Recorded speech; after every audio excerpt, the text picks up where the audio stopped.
Shri Krishna. It's Monday today, so it's a day for the Gita. Gita में 108 श्लोकों की श्रृंखला में ये हमारा 7वां श्लोक है जो मैंने गीता के दूसरे अध्याय से लिया है। दूसरे अध्याय में ये श्लोक नंबर 11 है। श्लोक है श्री भगवान उवाच अशोचस्स त्वं प्रज्ञावादांश्च भाषसे गतासु नगतासुश्च नानुशोचयन्ति पंडितः। श्लोक में दुखी भ्रमित अर्जुन युद्ध करने से मना कर देता है और तर्क देता है कि अपनों को ही मारकर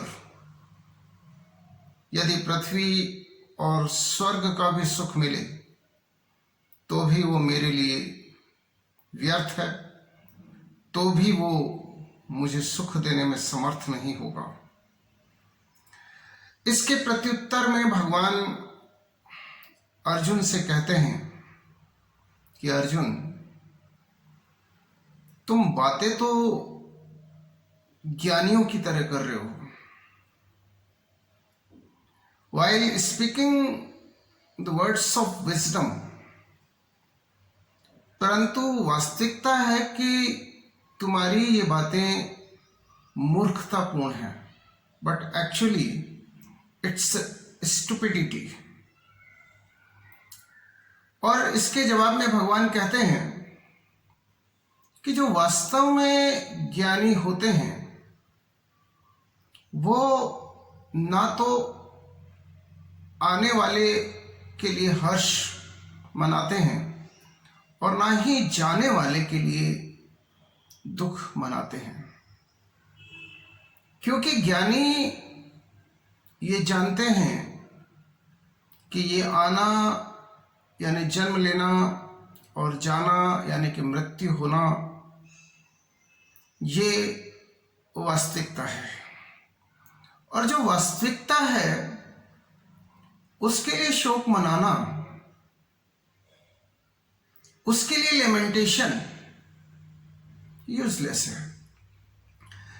और वास्तव में तुम जिन सगे संबंधियों के लिए शोक मना रहे हो और जिन सगे संबंधियों की मृत्यु की आशंका से दुखी हो, वो तो शोक के योग्य ही नहीं है। अब भगवान ऐसा क्यों कहते हैं? इसका कारण है कि जो लोग असत्य के पक्ष में होते हैं वो चाहे हमारे कितने ही अपने क्यों ना हो, उनके लिए शोक नहीं मनाया जा सकता है।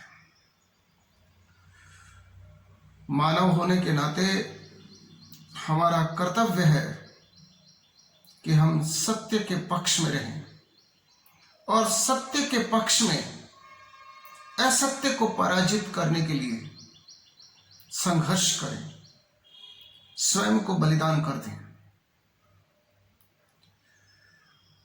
भगवान सीधे सीधे शब्दों में कह रहे हैं कि हमें जो मर जाते हैं उनके लिए शोक मनाने की कोई आवश्यकता नहीं है। क्यों? क्योंकि क्या हम जानते नहीं हैं? क्या ये वास्तविकता नहीं है कि जिसने जन्म लिया है वो एक दिन मरेगा?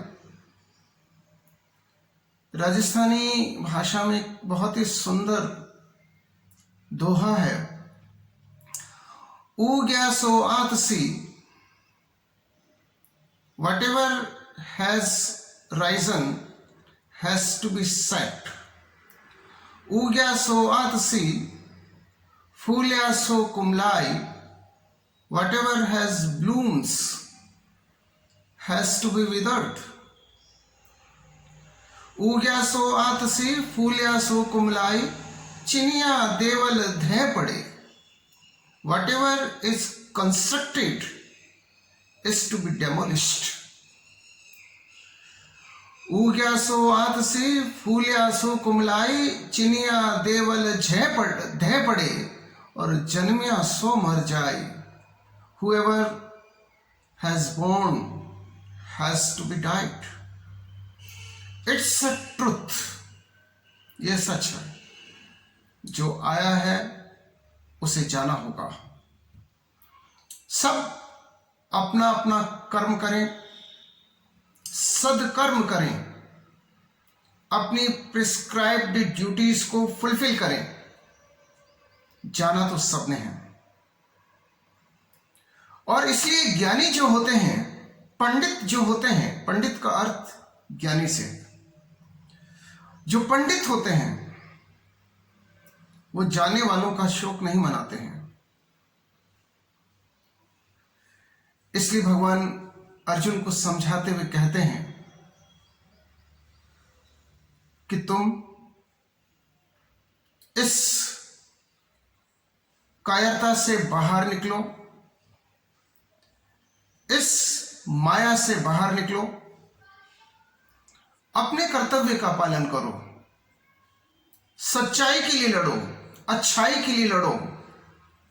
और जो लोग बुराई के पक्ष में खड़े हैं, जो लोग असत्य के पक्ष में खड़े हैं, उन्हें दंडित करना,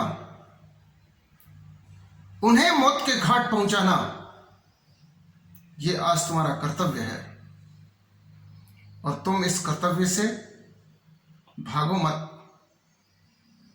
ये विजडम के वर्ड्स नहीं है तुम्हारे कि मैं अपनों को ही क्यों मारूं. वो अपने नहीं हैं. जो लोग भी असत्य के पक्ष में जाकर के खड़े हो जाते हैं, जो बुराई का साथ देते हैं, हमें ये मान लेना चाहिए कि वो हमारे अपने नहीं हैं. और फिर मरने वालों के लिए शोक मनाना मूर्खता है. हम सबके लिए अच्छे से अच्छा करने का प्रयास करें, अपना कर्म करें और जीवन की वास्तविकताओं को समझें कि मृत्यु असंभावी है. हम उसे टाल नहीं सकते हैं. Death is inevitable. और फिर जब ये सच्चाई हम जान जाते हैं तो फिर मातम मनाना मुझे लगता है कि व्यर्थ है. और यही बात भगवान अर्जुन को समझा रहे हैं और अर्जुन के माध्यम से हम सबको समझा रहे हैं. क्योंकि हम लोग कई बार माया के शिकार हो जाते हैं, भ्रम के शिकार हो जाते हैं और अपने आप को गहरी वेदना और गहरे दुख में डाल देते हैं. इसीलिए भगवान ने कहा है, गता नाम गतासु नगतासु नानुशोचन्ति पंडितः. जय श्री कृष्ण.